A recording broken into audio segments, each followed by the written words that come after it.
Hi. Hi. Lisa Silverman. I'm the Executive Officer of the Office of Public School Construction. And I just wanted to highlight that the regulations that were put in effect as a result of the subcommittee that the State Allocation Board established, it did remove a lot of the barriers. And the ground shaking intensity, which was a barrier, was changed in 2011.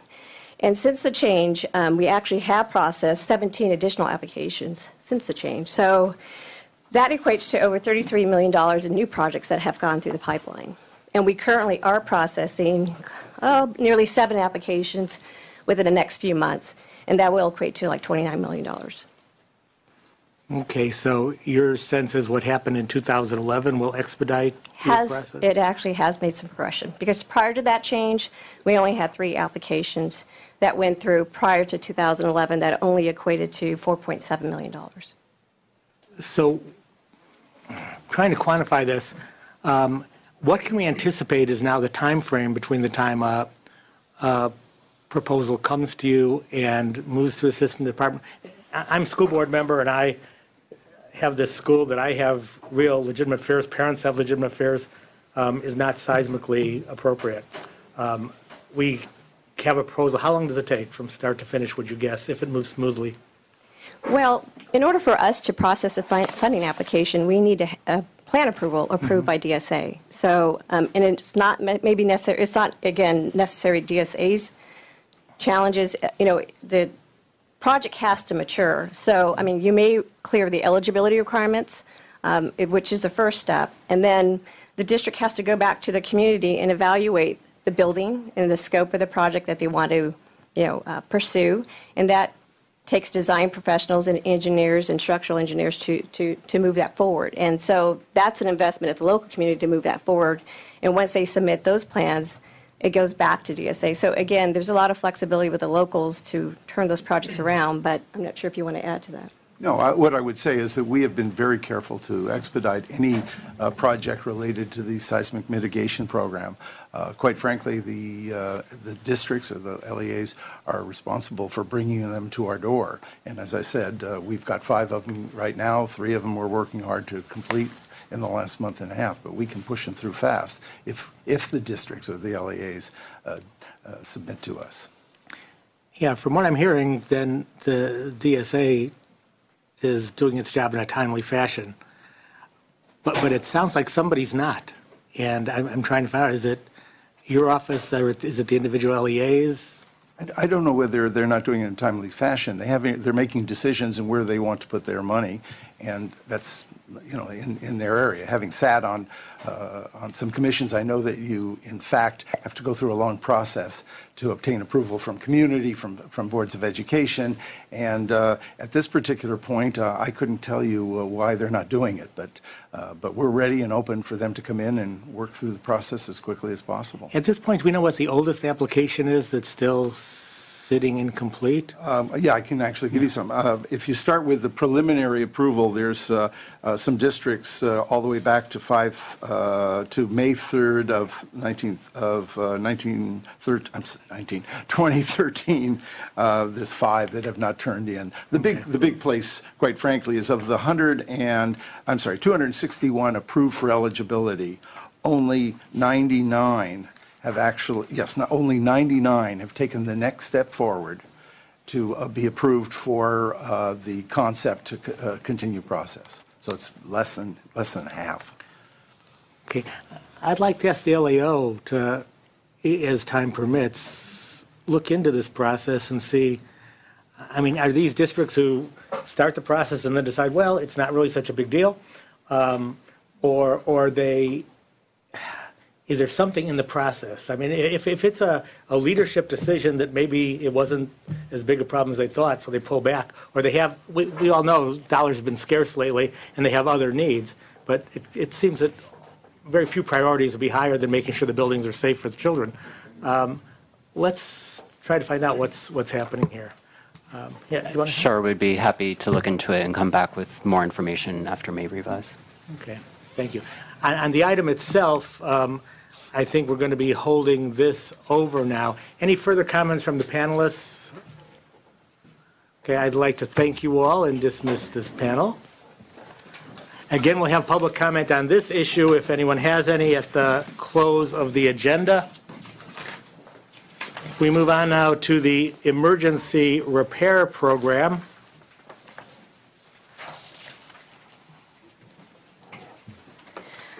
As noted in your agenda, the governor's budget proposes $188.1 million of one-time Prop 98 general fund for the emergency repair program. This program was created as a result of the Williams settlement of 2004 and specifies that the state has an obligation to provide a total of $800 million to reimburse or provide grant awards to low-performing school districts to address their facility conditions that pose a threat to health and safety of the pupils and staff in the lowest-performing schools. One major aspect of the ERP is that it allows low-performing districts to address facilities issues without having to use maintenance funds from their existing budgets. Lastly, I would note that the ERP is an oversubscribed program, and to date, the state has met $338 million of its $800 million obligation. Thank you. Department of Education. So we support the governor's budget proposal, and we think it's incredibly important to continue to finish paying off this obligation. Okay, thanks. Moving to the LAO. So we have a couple of different approaches that we think that you could take here. First, we would emphasize that we do think that you have a choice here of whether or not to provide funding in the manner proposed by the governor.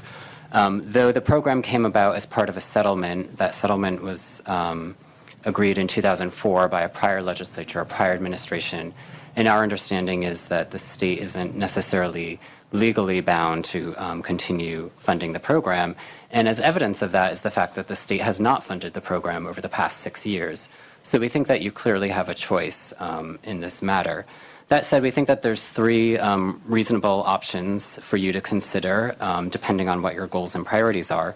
The first would be to adopt the governor's proposal to provide the funding. And in that case, you would be honoring the state's commitment from many years ago, even though we don't think that you are obligated to do so.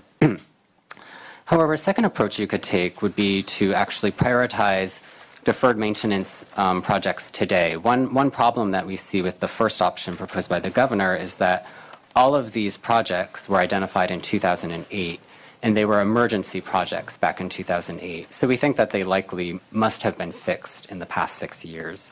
And we think that if you provide money to these districts today, essentially it's going to function as general purpose money. So a second option to target the money towards actual buildings that need repairs right now, emergency repairs right now, would be to open up a new application process to get new information about what the status is now of emergency repairs that are needed. And a third option that we think that is reasonable to consider as well is to look at this in light of significant changes that the state made last year in terms of funding for schools in general through the local control funding formula. As part of that process, the state got rid of maintenance categorical programs, and the emergency repair program essentially is a categorical maintenance program. But as part of the LCAPs, school districts are required to maintain their facilities in good repair and use their LCFF funds for that purpose. So we think a third option you could consider is essentially to say that districts should be using their LCFF funds for this purpose. Okay. Does opening up new applications, is that a problem with regard to Williams versus California? Well, like I mentioned in the beginning, we spoke with Ledge Council on this issue informally, and our understanding is the settlement agreement was made 10 years ago, and the legislature never was party necessarily. It passed some implementing legislation, but you today are not bound by the actions of a previous legislature. That said, it's possible that the plaintiffs could reinitiate or launch a new lawsuit in response. As I pointed out, though, the state has provided no funding for the program over the past 6 years, and the plaintiffs have not done so. So we do think that you have a choice in terms of how you proceed. How does the administration feel about that? We support the governor's budget, and we do believe that we have an obligation of $800 million for these schools. And we think that it would be problematic if we didn't fulfill that obligation to the point that we could potentially be sued again. And then we also should note that prior to 2007, the program was designed as a reimbursement program. It wasn't until 2007 that we actually added the grant portion of the program. So it was always understood that these were going to be fixes that were, some of them were going to be fixes that were made, and then they would be reimbursed. Good. Ian Johnson, Department of Finance. The one thing that I would add is that the LAO's recommendation to essentially renew the ERP eligibility seems to indicate that because the state hasn't funded ERP since 2007, that we should deem the current list of schools that are eligible ineligible, and we think that that would be problematic and that it further delays putting this amount of funding to use for which it was intended. And what does the Department of Education think about that? We completely agree with the administration on this issue. We think that this was a reimbursement program, that there has been no funding for school facilities in several years. And if you're interested, Kathleen can speak to the fact that, because of the cuts that schools have gone to, some of these projects, frankly, have been put off if they absolutely could be. So there are districts still waiting for that money. Sure. Do you want to go into that, Kathleen? I would also emphasize that the $800 million has been, the districts have been in line for 6 years. They are awaiting those funds, and whether it's reimbursement or a grant, they have been sitting there waiting for the funds. And every year at the State Allocation Board, we hear from the plaintiffs and districts, are we going to get funded? Are we going to get funded? And I would also emphasize that these districts were decile 1 through 3 districts. They are the lowest performing schools. They're the lowest performing schools, and really the subject of that lawsuit to improve their educational conditions. And we believe strongly that we should continue to move forward with this program. Okay, thank you. I have no further questions on this issue. We have no other members, so I'd like to thank and excuse this panel, and we'll move now to the home to school transportation information item and ask that panel to come forward. It's the LAO, Department of Finance, and Department of Education.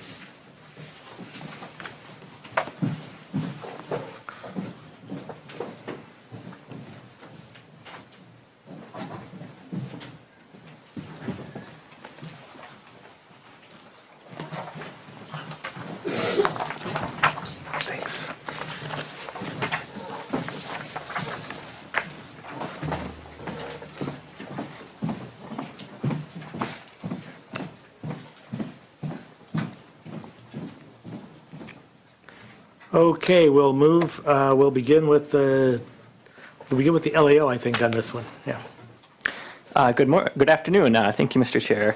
As you mentioned, the item before you today is the presentation of our recent report on the state's home to school transportation program. The basic finding of this report was that the state's current approach to transportation is outdated and irrational. For most of our presentation, we'll be speaking to the 3 basic options we have identified to address these problems going forward.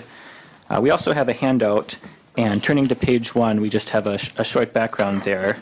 I think the basic information to know is that today in California, school districts transport about 1 in 8 students to school on a daily basis. In many districts, transportation is provided only to students where federal law requires them to do so, for example, students with disabilities. But there are a small number of districts that transport many or even most of their students. Those tend to be the smaller districts located in more rural areas where students may live further from school. So turning to page 2, we just review the way the program is structured now. The state currently provides about $500 million for pupil transportation, and that amount is sufficient to cover about 35% of transportation costs statewide. The amount each district receives, however, is based on the amount of funding that district received in the early 1980s. At that time, all home to school funding allocations were frozen in place, and consequently, as you might expect, given the changes that have occurred at the local level since that time, the home to school program now covers a very high share of costs in a few districts and almost none or actually none of the costs in some other districts. The local control funding formula kept that same basic approach. So each district is continuing to receive its historical transportation funding as an add-on to that local LCFF amount. Recognizing the problems inherent in that approach, last year's budget directed us to identify ways of making improvements. And so to that end, we've identified 3 basic options for the legislature to consider. In selecting these options, we note that all of them provide a way for the state to move away from the use of these historical factors, historical allocations as a basis for providing funding. But really the key difference is with respect to the way the state will fund transportation costs going forward, whether that be within the LCFF or as some type of add-on or categorical program. So turning to page 3 of our handout, we present our first option. And this option, the state would fund all transportation costs inside of the LCFF. They would not be a separate funding stream or a separate add-on specific to transportation. And perhaps the most compelling rationale for that is that it would treat transportation costs consistently with the way the state treated many other local district costs. As you well know, under our old system of school funding, the state did have nearly 60 different categorical programs which recognized all types of different district costs. Under the LCFF, the state has made a policy decision that many of these costs should be funded through a district's base grant, through its base funding. I think most of us recognize that some districts face higher costs, say for teacher salary, some districts face higher costs for maintenance, but the state is not going in and making fine-grained adjustments for the differences in those costs. So funding transportation through the LCFF base grant is consistent with the way the state has chosen to deal with these other district costs and other categorical programs. We would also, as far as a transition, we would suggest a gradual transition to this system, recognizing that districts are in very different places today. We think it makes sense that you would transition by taking the money that's currently outside of the LCFF and folding it in gradually to the LCFF over a similar period as you're implementing the LCFF itself. Over time, that would free up about $500 million for other educational purposes. But we'd also note that no district would receive less total funding than what it received in 2012-13. So turning to page 2, our second option is essentially a variant of that first option. And in this option, the state would only fund transportation costs separately if they are extraordinarily high. So under this approach, the state would pick a threshold. Let's say it's 8% of a district's budget. And then with districts that have costs exceeding that threshold, the state would cover those excess costs. For other districts, for most districts with costs below the threshold, this would work similarly to option 1. And I think the rationale for this option is that most districts do spend a few percent of their budget on transportation, but there are these small subset of districts with very high costs. And so this approach would represent essentially a more targeted program, a narrower program that would just focus on the high cost districts that might otherwise struggle to cover those costs. We'd estimate state costs of this approach in the low tens of millions, with the other transportation funds freed up, similar to option 1. So turning to page 5, our final option is to fund a share of all transportation costs. And in this approach, the state picks a percent of costs that it wants to reimburse and does so for every district. So we would suggest that if the legislature goes down this road, the state pick a state share that's at least 35%. That's enough to bring every district up to the current statewide average. And we'd also suggest that the state should not cover more than half of all transportation costs. As with any reimbursement-based program, when the state is directly covering a share of costs, that tends to lessen the incentives to be efficient and do only what's needed at the local level. But we think with LEAs picking up at least half of the cost, there's still strong incentives to run efficient programs and do what's necessary. The main considerations for this approach would recognize essentially all variation in costs. It would pick up even districts that may only vary slightly in what they're spending on transportation. It would recognize those differences. And similar to the current system, it's likely that essentially all districts would receive some reimbursement from the program.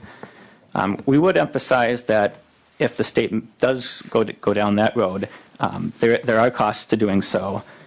Depending on where the threshold is at, we think those costs are likely to be at least $120 million to up to $260 million if the state covers half of all costs. And that additional funding, obviously the Proposition 98 minimum guarantee is growing, but that additional cost commitment certainly reduces funding for other priorities like LCFF and some other programs you've talked about this year. So I think just by way of conclusion, we recognize that there are technical details to sort out with any of these options, but this, in our view, really seems like one area where much of state funding was rationalized, but this is kind of an area where some additional work is needed, and we think essentially whatever seems most consistent with your priorities is something we can work with you to implement, and happy to take any questions. Great, thank you for that thorough overview. So we have three options, and I would ask in your presentations, both administration and Department of Education, if you have reviewed the three options, what do you think of them? Start with Department of Finance. Keith Nizam, Department of Finance. So we've reviewed the LAO's report, but at this point we don't have a position on the recommendations that are made. We would note that given the LCFF was recently enacted and that it reflects the inputs of many stakeholders, we'd be cautious about making any modifications to the formula at this time. So you wouldn't just want to put this all into the LCFF then? That's one of the recommendations, but we don't have a position on whether or not. So your position then is status quo? At this point, yes. Okay. Department of Education. So first off, we'd like to thank LAO for doing the report and agree with their premise that the current funding system is long overdue for reform. We think that any of these three options are more equitable than the current system we have. We would note that if you're going to open it up to all districts, it will likely result in higher costs. If you do select a reimbursement-based program, we would suggest having clearly defined and uniform criteria for identifying those reimbursement costs. We would also suggest that you recognize that some districts have higher costs due to factors beyond their control, such as geography and weather conditions. We have two recommendations. If the legislature opts for a cost-based reimbursement methodology, which is options 2 and 3, we would encourage you to direct LAO to develop a sparsity index to inform the decision-making. And additionally, we do not believe that the small school district and county office of education bus replacement program should be consolidated into the home-to-school transportation program. The department is concerned that purchasing buses or replacement costs would eat up a significant portion of small LEA's home-to-school transportation. So I'm hearing Department of Education thinks the status quo is the worst of the options if you make that option number 4. Yes. Okay, but that's the one that the administration is at least now saying is what they're sticking with. I don't want to put words in your mouth. Is that correct? I would just say that we don't have a position on. I mean, obviously, current law is what is in place, but in these proposals may have some merit, but we don't have a position on whether or not we can support them. Are you currently reviewing them to decide whether any of them merit support? Yes, we Okay, are. and might we expect sometime soon a position because we're moving along in the budget now? I can't commit to a time frame, but certainly, Okay. And Department of Education, while it was clear you thought that the status quo is the worst of the 4, I don't know if you said what was the best of the 4. We didn't make a recommendation as to which of the 3 options LAO has laid out is the best. We can come back with that. Okay. When do you think you might come back with that? We could follow up with staff before May revise starts. That's great. Thank you. And LAO, I know these are all your children, and it's bad to ask you which is your favorite child, but do you have a favorite of the 3 options, or does the office have a favorite of the 3 options? No. So in this report, we didn't settle on one being higher than the other. I mean, we had a lot of internal discussion and discussion with, good discussion with departments and local stakeholders and folks, and reviewing all of the data that's there. I think what we came to the conclusion is that these options are so different and do represent some fundamental policy choices. I think once you decide what's kind of the most important factor, the options fall into place. If you really want to focus on implementing kind of LCFF, a very kind of parsimonious, consistent with LCFF approach, probably option 1 is where you're headed. If you want to maintain the state's historical approach, well, then option 3 is going to look more attractive. So unfortunately, it's just one of those areas where it's a big policy call, and only you and the legislature can make that call. I appreciate that, and appreciate the work your office has done on this. These are all intriguing options, and I can probably speak for my colleagues. We've been lobbied on all 3 options to one extent or another. So what we're going to do now is hear from members of the public, some of whom I know have a keen interest in this, and then the policy discussions will continue with Department of Ed and the administration included, and of course the LAO. So thank you to the panel. At this point, I will ask members of the public who wish to speak on any of the items on today's agenda. You're not limited just to home to school transportation. Please come forward. You may occupy the 4 seats at the table, and then anybody else just line up behind those 4 folks. Want to again remind for anybody who wasn't here earlier that for the purpose of the public comment, we'd ask each member of the public to state their name, organization they represent, and then you will have 1 minute for comment, for oral comment today. But if you have written materials with you that would take more than a minute, or if you want to create written materials, we're happy to take those either today at the sergeant's desk or anytime in the future through staff. Having said that, we'll begin with speaker number 1. Mr. Chairman, members, Steve Henderson, representing the California School Employees Association, speaking to the home to school transportation item. If you will, I'd like to offer, I can't remember what number we're on now, but a 5th option. And that option is a bill that we are co-sponsoring, SB 1137. SB 1137 does similar, approaches transportation similarly to what the LAO has described. Our bill would provide funding for those school districts that are funded below 50% to bring them up to 50%, and would also provide COLA for those individual school districts that are above 50%. As you know, the funding for home to school transportation is disparate. It's been disparate for over 30 years. It's been pretty inequitable for over 30 years. We think this approach aligns itself very well with respect to LCFF. LCFF addresses equity. With our proposal, we are trying to also address equity in the program. What we hope to do is be able to speak with the legislature and the administration and convince them that with respect to home to school transportation, the change is overdue, and we believe SB 1137 is that change, and we hope we can get your support. Thank you. Next speaker. Good afternoon, Chair and members. I'm Ana Ferreira, representing the School Energy Coalition. We're made up of LEAs and associates that build, plan, and install school energy projects on school sites. We know that schools were already interested in utility savings through energy projects well before Prop 39, as energy is one of the highest cost administrative items in a school's budget. And dollars not spent on utility bills can be spent for other priorities, any other priorities for teachers and students. Our position on this item is that any one-time funds available for application to Prop 39 be used to support and restore Prop 39 funding to the 2013-14 levels. You ask, why aren't you seeing more of these plans? As Ms. Ramos mentioned, general guidelines were approved by the Energy Commission December 19th. A practical handbook for schools with calculators to access and input data was posted this past February and was recently revised.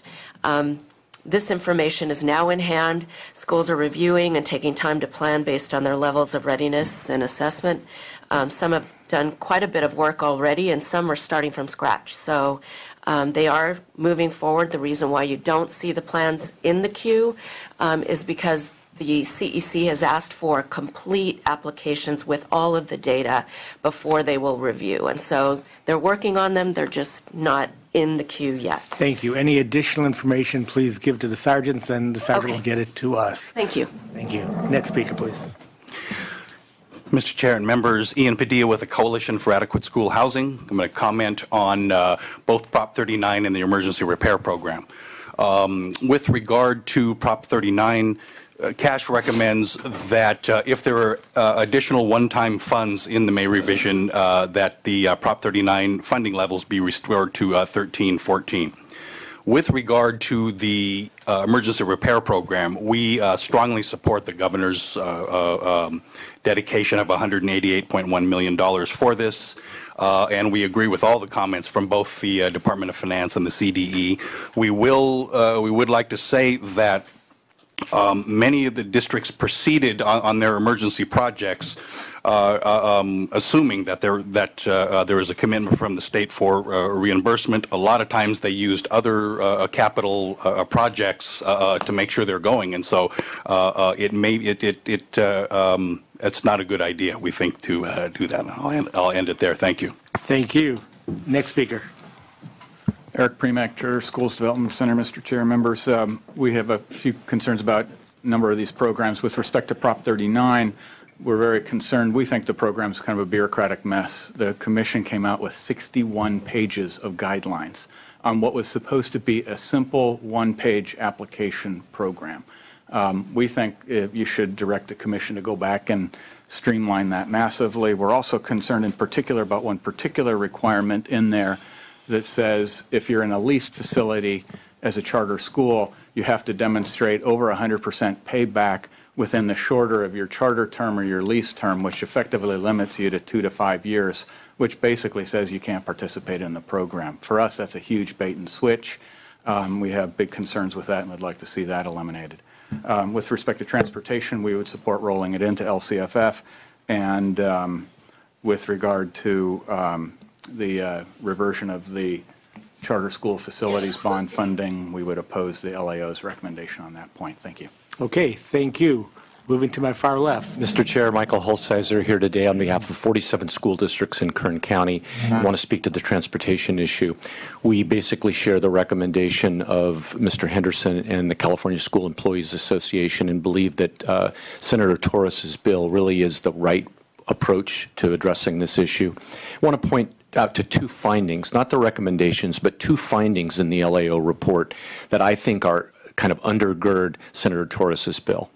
The first finding is that districts in this state provide very different levels of transportation services based on the needs of their students. Geography and safety are really the drivers there, but some school districts have to bus 90% of their students, others don't bus students.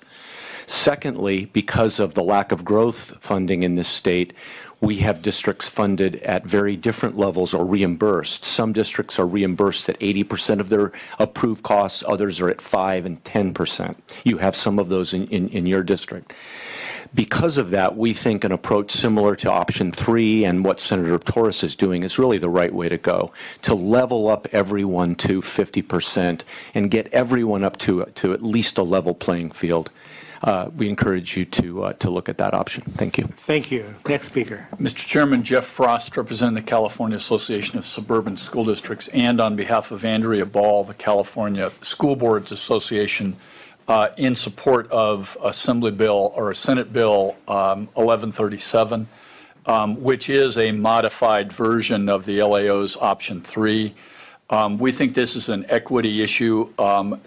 In the same way that the supplemental and concentration grants are equity-driven in the LCFF, Senator Torres' bill would implement over a 7-year period the same lifespan as the LCFF.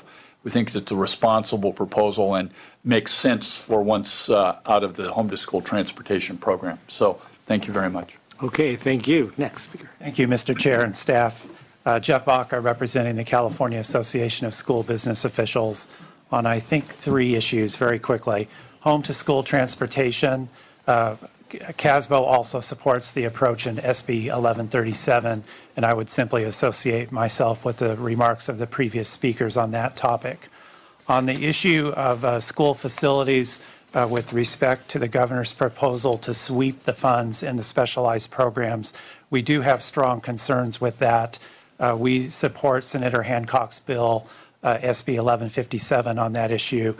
We also support Assemblymember Buchanan's bill, AB 2235. We believe that a general obligation bond on the November ballot is the appropriate way to meet the needs in new construction and modernization.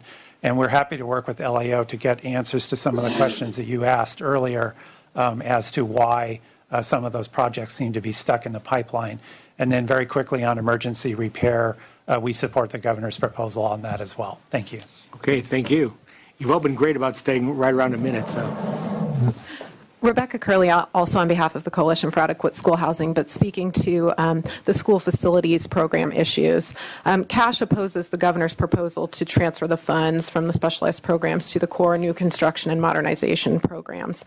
And as such, we support AB 2235 Buchanan's statewide bond bill.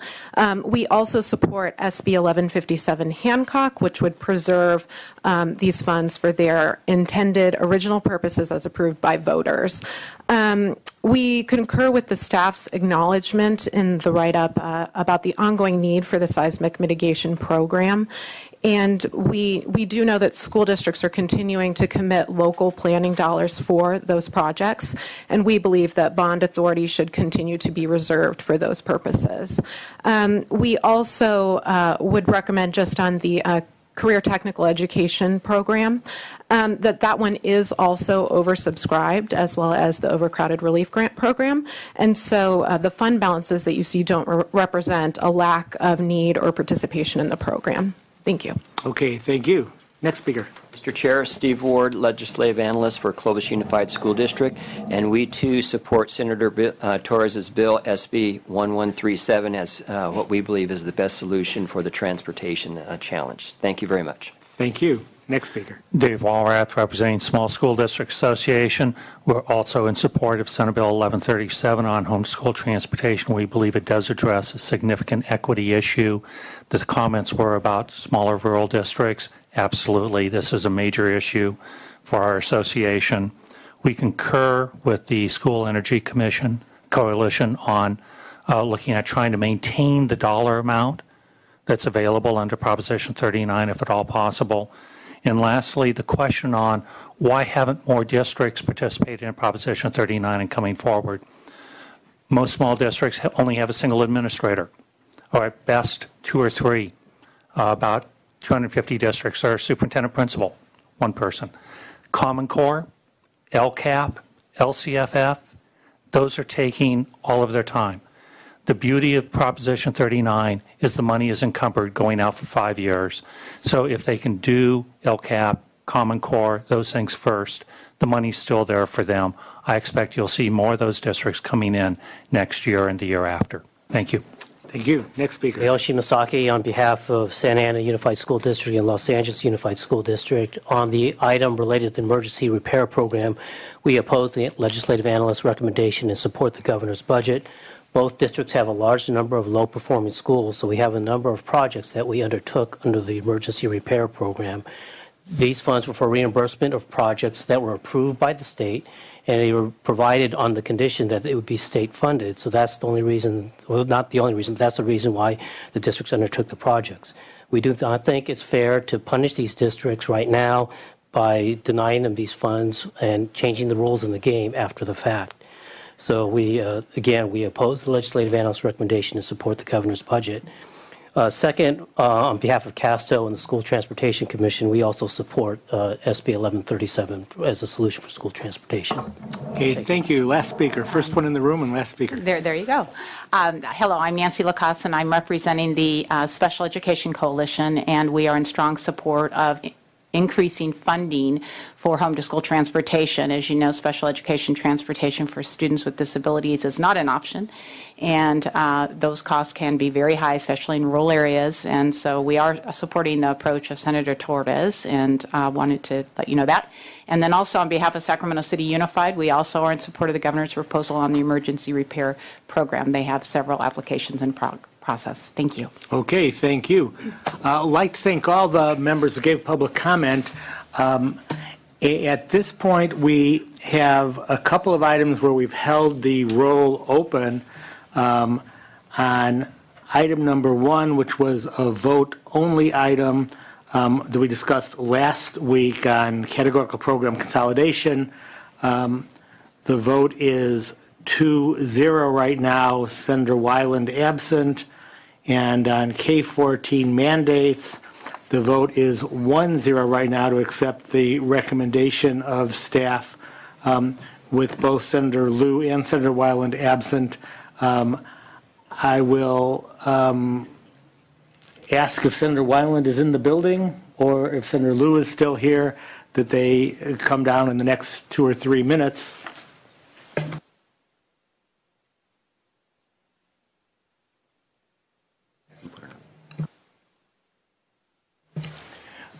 Okay, I've been told that both senators are elsewhere right now. So on the program consolidation issue, which was a vote only item, it was 2-0. I'll ask the staff to call the roll on that one more time right now. Well, actually call the absent member. Senator Weiland. Okay, please show that passing then 2-0, Senator Weiland absent. On the other item, on K-12 mandates, since there was only one member, we will hold that over as a vote-only item on the next agenda of the subcommittee. Again, there'll be no public comment at that time. It'll be vote-only at that time. No other votes at today's meeting. If there's no other business for the committee at this time, I'd like to thank all the members who made public comment, thank all the panelists, and we'll be revisiting many of these issues after the May revise. Thank you so much. Meeting is now adjourned.